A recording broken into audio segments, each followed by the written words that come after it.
सलमान खान को स्वयं नाती राजा ने और उनके लोगों ने अपनी गाड़ी से दबा करके हत्या की है। इसकी जांच होनी चाहिए। 17 तारीख को चुनाव के रात्रि के दौरान राजनगर विधानसभा में जो घटना घटी,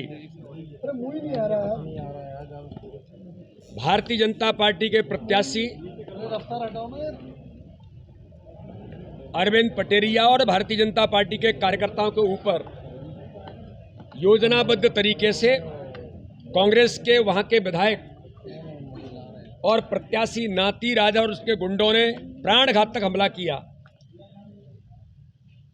और प्राणघातक हमला करने के बाद जिस प्रकार से उन्होंने पटकथा लिखी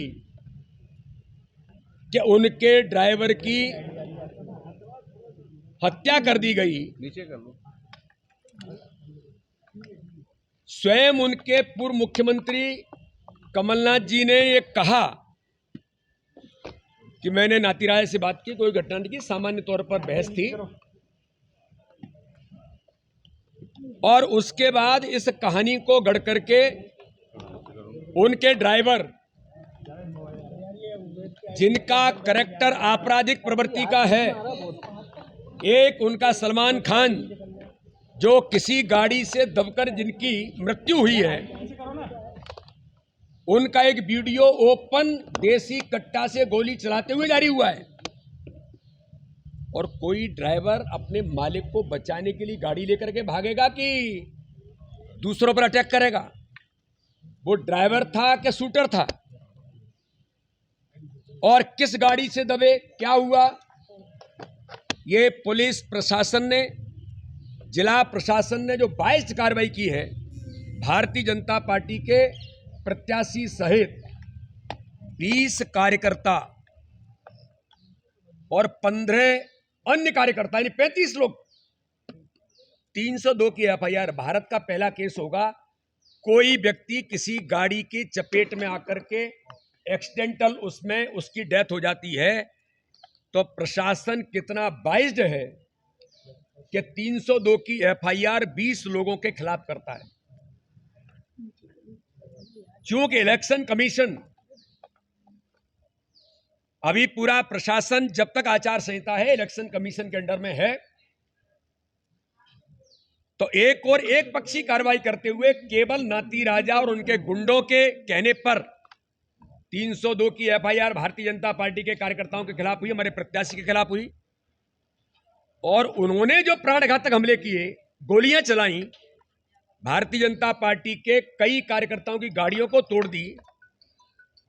एक भी कार्यकर्ता लगातार कंप्लेंट करने के लिए पहुंचे, लेकिन उनके खिलाफ कोई कार्रवाई, नाती राजा और उनके अपराधी गुंडे, और स्वयं नाती राजा इसी प्रवृत्ति के हैं, कोई कार्रवाई नहीं हुई। दुर्भाग्यजनक है।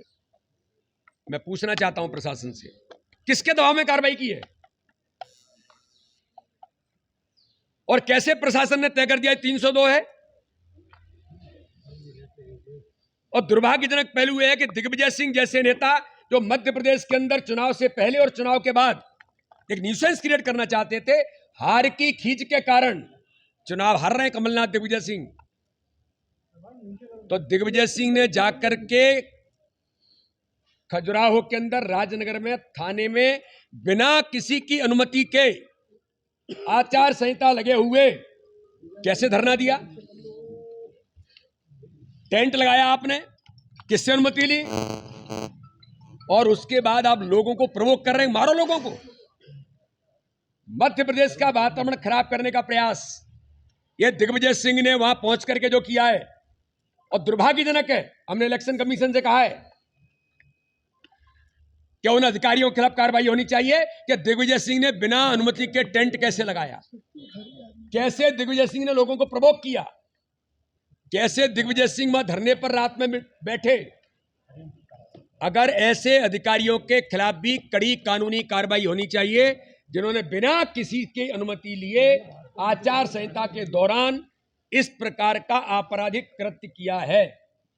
तो इसलिए आज हमने इलेक्शन कमीशन को कहा है, डीजीपी से भारतीय जनता पार्टी का प्रतिनिधिमंडल मिल रहा है। इस पूरे घटनाक्रम की जांच हो और सलमान खान की जो मृत्यु है, मुझे संवेदना है, कोई भी व्यक्ति है, चाहे अपराधी हो या कोई भी हो, अगर किसी की मृत्यु हुई है, मैं उनकी मृत्यु पर संवेदना व्यक्त करता हूं, मेरे संसदीय क्षेत्र है।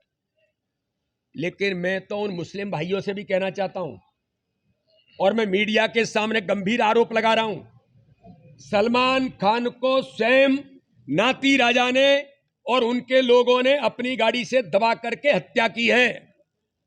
इसकी जांच होनी चाहिए।